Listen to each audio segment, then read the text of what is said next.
अपनी तिजोरी तो हर कोई भरता है, कि अपनी तिजोरी तो हर कोई भरता है, नेता ऐसा चुनो जो देश के लिए कुछ करता है। लेकर झंडा उगता भारत का हर बूथ तक जाएंगे, कि लेकर झंडा भारत का हर बूथ तक जाएंगे, करो जश्न की तैयारी फिर सरकार बनाएंगे। वो लूट रहे हैं सपनों को मैं चैन से कैसे सो जाऊं, कि वो लूट रहे हैं सपनों को मैं चैन से कैसे सो जाऊं, वो बेच रहे हैं भारत को मैं खामोश कैसे हो जाऊं। तुम तो 60 सालों से दे रहे हो धोखा, सुन लो अपोजिशन पार्टी वाले, तुम तो दे रहे हो 60 सालों से धोखा यूनाइटेड स्टेट, इसलिए अब देंगे उगता भारत को मौका। हम जिएंगे भी तो भारत के लिए और मरेंगे भी तो भारत के लिए, और मरने के बाद भी हमारी लड़कियां अगर गंगा में रहेंगी तो छठी सुनेगा और उनके कान से और उनके बाल से आवाज आएगी, भारत माता की जय, भारत माता की जय। जैसा कि मैं बताना चाहूंगी, इन्होंने अनएम्प्लॉयमेंट पे बात किया। इन लोगों को तो पहले ये नहीं कहना चाहिए जिनकी पिछली 3 पीढ़ी खुद सरकारी कामों में लगी है, वो क्या अनएम्प्लॉयमेंट की बात करेंगे। जो लोग खुद ही, जिनकी पिछली 3 पीढ़ी खुद ही घोटाले करने में लगी है, बड़े से बड़े स्कैम करने में लगी है, वो क्या अनएम्प्लॉयमेंट की बात करेंगे। और रही बात अनएम्प्लॉयमेंट की, जो उस लायक होगा सरकार उसे नौकरी जरूर देगी, अगर आशिकी से पेट भर जाएगा तो नौकरी जरूर मिलेगी। पहले आशिकी करना छोड़िए, पढ़ाई पे फोकस कीजिए, तब जाके ना नौकरियां मिलेंगी। ऐसे ही किसी के जीवन की मृत्यु की सब चीज हम आपके हाथ में तो नहीं सौंप सकते हैं। अगर मान लीजिए एक बड़ा डॉक्टर है, वो बिना पढ़े अनपढ़ गंवार लोगों को तो बनाया नहीं जा सकता है। किसी की जीवन और मौत की लाइनें उसके हाथ में नहीं दी जा सकती हैं, कैसे दे दें। और ये अनएम्प्लॉयमेंट की बात कर कैसे सकते हैं। और रही बात वुमेन एम्पावरमेंट, जैसा कि मुस्लिम लड़कियों के बहुत ज्यादा इन्होंने बताया कि बहुत गलत हो रहा है उनके साथ, तो डियर ऑनरेबल स्पीकर मैम, मैं आपको बताना चाहूंगी कि पिछले 60 सालों में सबसे ज्यादा अगर लड़कियों का शोषण हुआ है तो वो यूनाइटेड स्टेट ऑफ इंडिया की पार्टी से हुआ है। यहाँ तक कि मैं आपको जीता जागता एग्जाम्पल दे रही हूँ।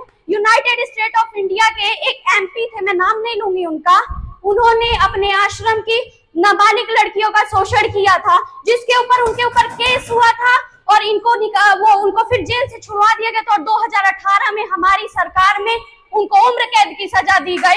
इससे बड़ा प्रमाण कोई चाहिए? इससे बड़ा प्रमाण नहीं मिलेगा। और मैं ये बताना चाहूंगी कि रही बात मुस्लिम लड़कियों की, तो उनका शोषण तो उनके घर में हो जा रहा है, सरकार घर में थोड़ी ना जाके बैठी है। और ये बात कर रहे हैं मुस्लिम लड़कियों के शोषण की, just wait, I will give you the time to speak. ये बात कर रहे हैं लड़कियों के शोषण की, और लड़कियों क्या कहते हैं, हम लोगों ने, हिंदुओं ने मुस्लिमों को बहुत ज्यादा दिक्कतें दी हैं, बहुत ज्यादा जलील किया है। किस मुंह से बोल सकते हैं ये? यही यूनाइटेड स्टेट ऑफ इंडिया है जिन्होंने कश्मीर से सारे ब्राह्मणों को, सारे हिंदुओं को भगाया था और उसके बाद से सारी लड़कियों का शोषण किया था, जिससे हमारी सरकार ने आर्टिकल 370 के तहत उसको हटाया और वहां एक कानून बनाया। ये बात कर रहे हैं लड़कियों के शोषण की। शोषण तो इनकी पार्टी में होता है, इनके पार्टी कोई भी नाबालिग लड़कियों को, कोई भी महिलाओं को छोड़ते नहीं है।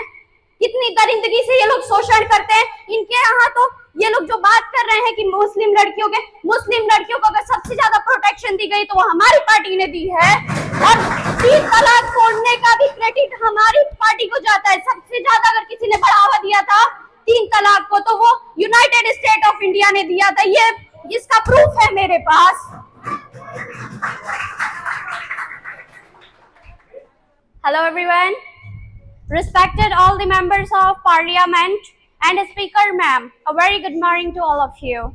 Today is a great ceremony. The name is Parliament Debate, and this is the precious moment I would like to welcome to my party senior president. Please come on stage, and all the members of parliament, please give a big hand. I am very happy to stand before you, and God chance to raise my cartoon voice नहीं लाए भैया, to the opposition Cartoon. party. Today I will share each and every link when our party did approach 15 years in step by step. I will share our works and in front of the member of house. तुमको आज मैं इस शुभ अवसर पर मैं आप सभी वो भी लेके का नमन आइए, करती वो हूँ। पकड़िए जाके।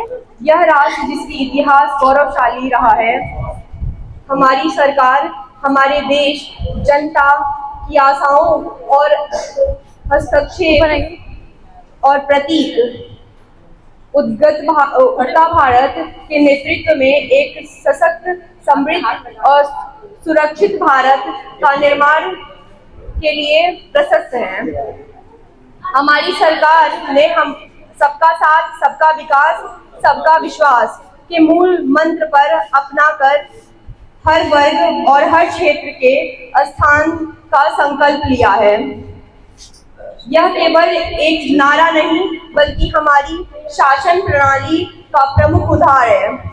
हमारी सरकार दृढ़ संकल्प है और हम भारत को 2047 तक विकसित राष्ट्र बनाएंगे।